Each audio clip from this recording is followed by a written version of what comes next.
Alien Romulus is directed by Fede Alvarez and takes place between Alien and Aliens, and it takes place 5 years after the video game Alien Isolation, which is considered canon, by the way. So when Alien Romulus was first announced, my hype levels were already high.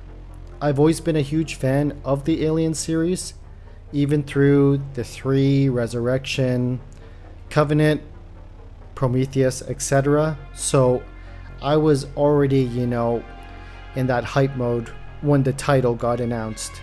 And then I watched the trailer and was like, oh yeah, this thing seems legit. I like how this movie felt like a love letter to the OG Alien movies back in the day, whether it was from the set pieces, the characters, and the music. Just everything felt like, we were warped from 1979 and the mid 80s to now.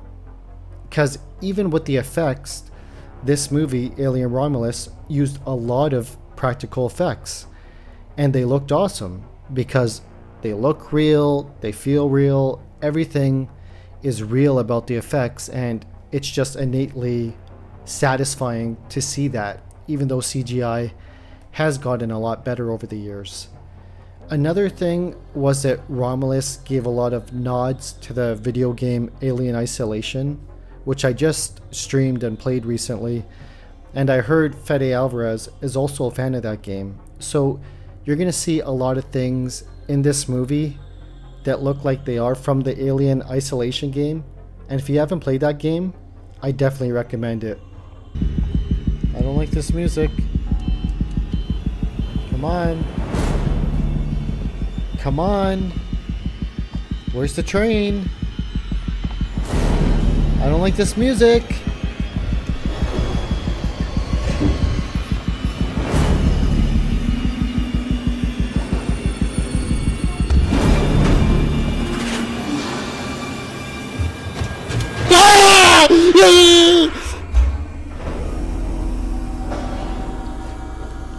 So you have this group of young 20-somethings that are working for Weyland-Yutani, and they're basically doing like really mundane tasks like mining, but they come across this derelict space station. And on this space station, they find out that there's cryobeds there, and it's really valuable to their mission. Cryobeds basically, they put you in a state of stasis, so when you're traveling through long amount of times through space, which could be decades upon decades and stuff like that, you're basically frozen in your current state. So what they do is they have to explore this space station for the cryobeds. And I overall liked the look and the feel of the space station. It's quite simple, only having like 2 main sections, one named Romulus, the name of the movie, and one named Remus. And it kind of gave like a feel of claustrophobia because things were pretty tightly wound together. The ship wasn't, it looked big from the outside, but when they were actually inside, it felt quite small in my opinion. So, you feel like a face hugger or an alien. It just could be around the corner at any moment basically. But relating to the ship, one thing that I thought was lacking was the vents. I know we get one shot of the vent opening, and it kind of reminded me of the game Alien Isolation, but you didn't really get a lot of traversing through the vents. Now, if you've seen the original Alien movie and Aliens, there were some great scenes in the vents that created a lot of tension because there would be such tight quarters. You'd hear like the sound effects of like the alien going through the vent, the little echo sound and things like that. So I always found that to be like one of the coolest things about the original Alien movies is the vent scenes. And that was just lacking in this movie. At least I felt so. So if I had to say like kind of a minor con or a con to start off with, was the lack of venting in this movie. So there's that. As for the characters, I'm going to start off with Andy because Andy is top tier. And by the way, Andy's the one that played the synthetic, the robot. And just from his facial expressions to the way he was emoting, his face and his actions. The actor who played Andy did a great job at that, and the way Andy was written, the character, was really good too, because he had the dichotomy between the two cyborgs he was playing, because he had the two different SD card implants in the movie. So I just thought it was such a good job of, switching between back and forth from the cyborgs, and the way he just did his overall performance was great. Now, Rain did a pretty damn good job as Ripley as well.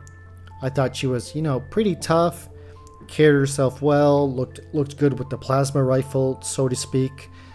But one thing that I thought she lacked was leadership.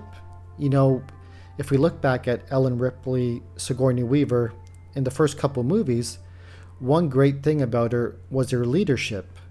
Now, you could argue that this wasn't really developed, more so until the second movie, Aliens, and I could see that, so we could kind of give Rain somewhat of a pass maybe.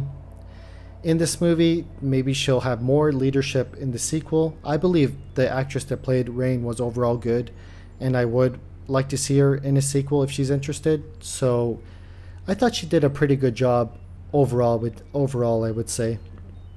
And then you have like the comic relief, the British guy. There's something in the water, if you know what I mean. There's that scene from the trailer, and of course from the movie you'll know it. I thought he was pretty funny and good, but a little bit forgettable too, just because like some of these characters bite the dust so quick. And like that girl that got face tugged, it was just like, I felt like she got face tugged and that was it. It's like pretty much she's gone, hardly ever knew her. And then there was the other character, the pregnant lady, Kay, and I personally thought Kay was pretty good. I've talked to some other people and they kind of found Kay forgettable, I guess. But I thought Kay was just like a trooper, man. Like, out of all the characters, I believe that Kay got the shit end of the stick, so to speak. Like, she got bit hard this whole movie. And almost every scene she was in, despite the intro and the start, she kind of like had to suffer through so much shit. And I'm surprised that she lasted as long as she did. So I thought the actress did a good job, and the character also did a good job. Despite one or two things that we'll go through soon. But that's it for the characters. Now, as for the xenomorphs and the facehuggers, I think they looked pretty damn badass. And as I mentioned before, practical effects in 2024, which is great. CGI can be used sometimes and it could look good. I think Prometheus distinctly, the CGI looks quite good. But in this movie, mostly practical effects. You could tell the facehuggers and the xenomorphs, are mostly real in most of the scenes, I would say. And it was just so cool, like how you could see it happen firsthand. Like there was that scene where, like I said, the girl got face tugged so fast. She was on her back and the facehugger was on her, and you could see like the facehugger pumping oxygen into the girl's lungs basically, which is like pretty freaky to think about. But you could see it firsthand, like how it's doing it. It's like, oh yeah, like that's not a computer generated image. That's a manufactured real face hugger pumping oxygen into her. So I thought that was pretty cool.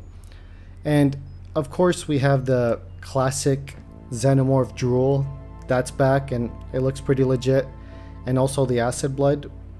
And I was also glad that we got to see the acid blood used in a kill for this film. I can't remember if the acid blood was used in recent movies for a kill, like in Alien Covenant. It wouldn't be in Prometheus, obviously. But I can't remember like the last time that the acid blood was used distinctly to kill somebody. So I was glad that we got to see that. And also we got the classic brain slushy moment too, where the little mouth comes out from the big mouth to give someone what I call a brain slushy. And speaking of acid blood, one of my favorite scenes of this movie, if not my favorite scene, involves acid blood. And that's when Rain starts shooting the xenomorphs in the corridor with the semi-automatic pulse rifle. But before she does that, she hits the button to turn on 0G. So when she starts shooting the aliens, their green acid blood is just kind of floating in space. And then there's a point after that where Ripley has to go through that corridor with 0G on, and she kind of has to like dodge the acid blood. Now this reminded me of a video game, and that video game is called Dead Space. Now if you play Dead Space, you're going to know that there's a lot of scenes that involve 0G. So basically you're this engineer called Isaac, and you're in 0G a lot of the time, and you're moving like through space, you're dodging objects, you have your plasma cutter, and you're shooting like aliens in midair. It's so freaking badass. Dead Space has to be one of my favorite survival horror games of all time, and if you haven't checked it out, you should definitely check it out. Also, that gun that Rain was rocking was pretty badass too.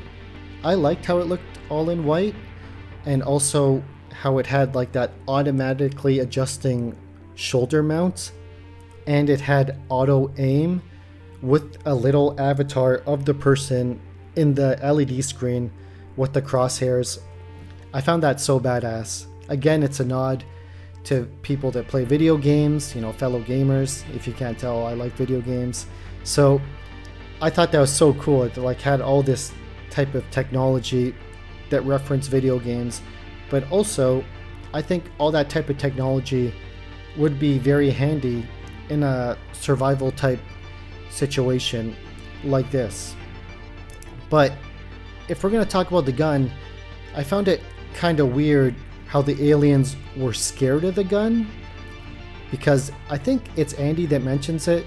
Like if you point the pulse rifle towards the alien, all of a sudden the alien's like, oh shit, no, she's pointing a gun at me.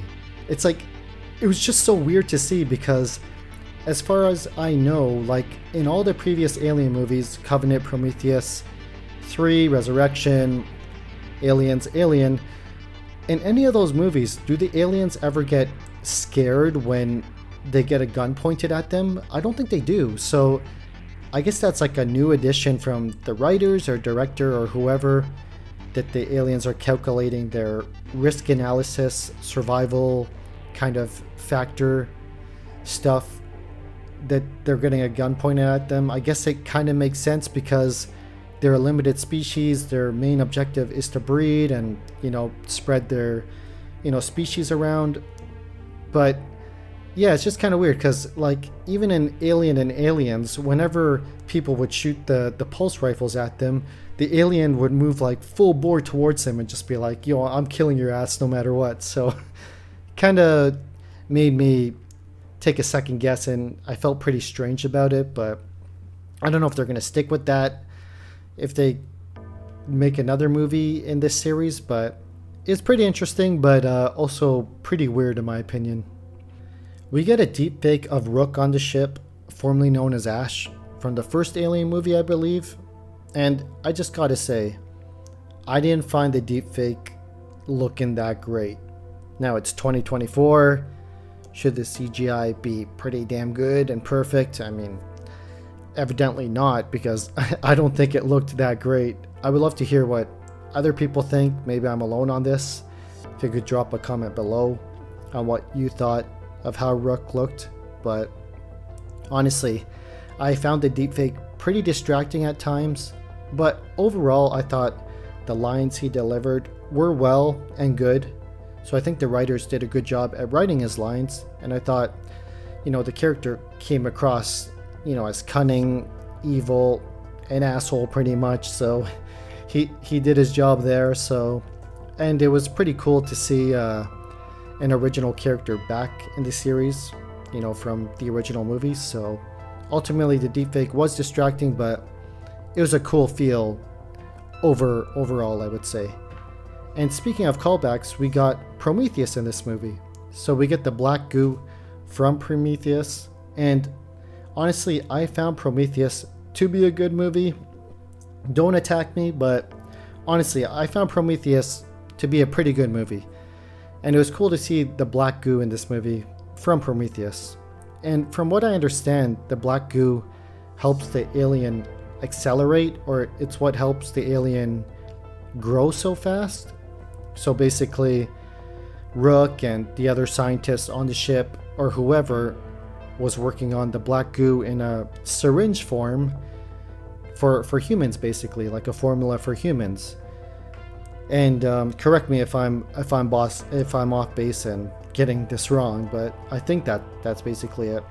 And there's a scene in the movie where Kay, the pregnant lady, has one with her.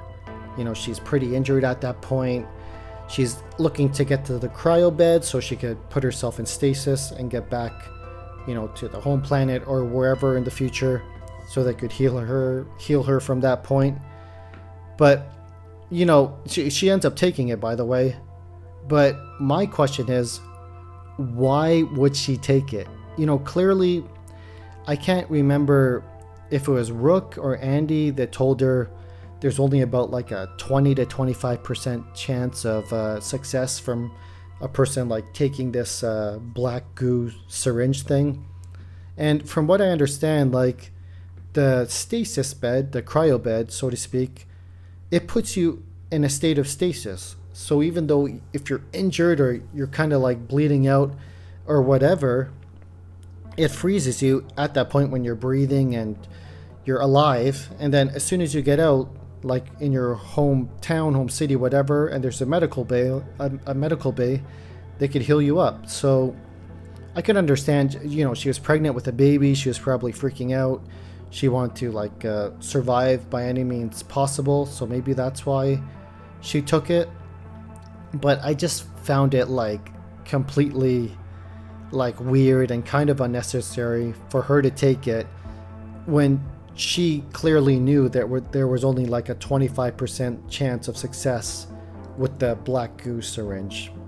So anyways, Kay ends up taking that black goo syringe, and that leads to one of the most effed up scenes that we've seen in the whole Alien franchise. And we've seen some messed up stuff.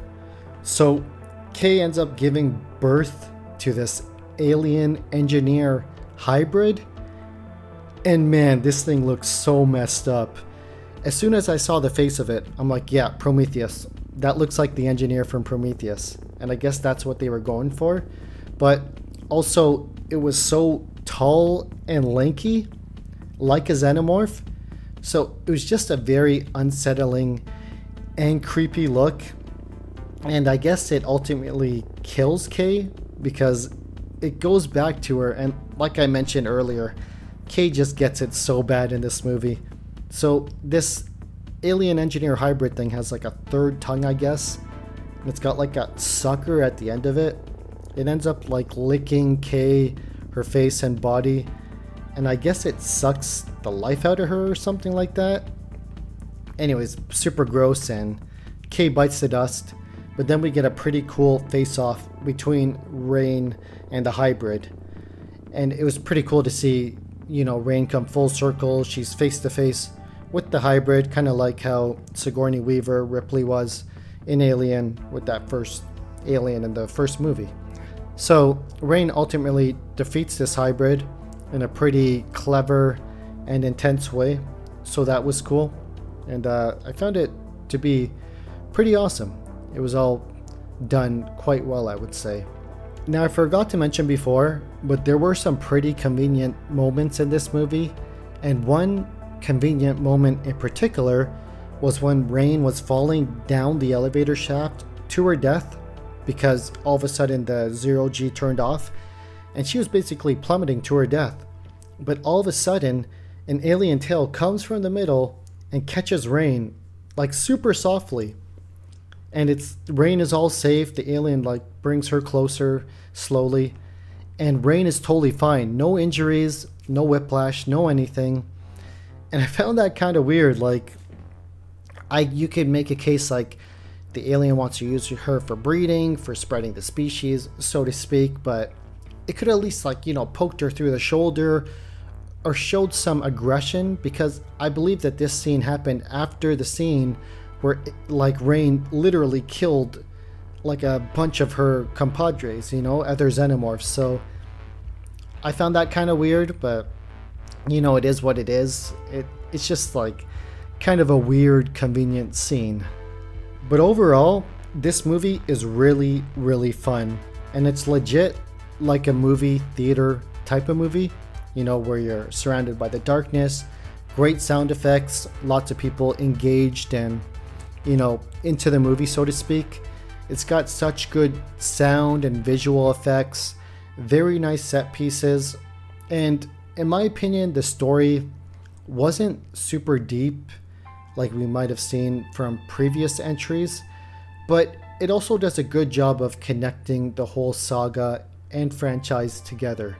So that's why I'm going to give Alien Romulus a solid 8.5 out of 10, and it gets a definite recommend out of me.